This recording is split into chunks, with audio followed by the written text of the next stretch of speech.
3 steps forward, 2 steps back. 3 steps forward, 2 steps back.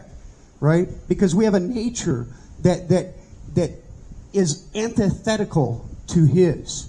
And we, like the man in Romans 7, when Paul said that he says that who will deliver me from this body of death?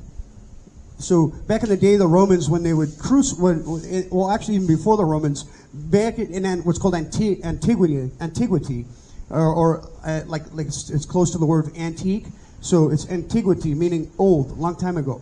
And so back in antiquity, the people would, if I was a ruler and this guy here was sentenced, not to use you, I'll apologize, but let's say this guy was sentenced to death for murder. So what they would do is they would take this corpse, the guy that he killed, and they'd put him back to back and chain it onto the guy. So he had to walk around with this putrid corpse, strapped to him, and then he eventually would die from the disease associated with the corpse. And this is a beautiful picture of our condition as Christians, for those who are converted and reborn. And Christianity doesn't. I'm not a Christian because I made a prayer 20 years ago.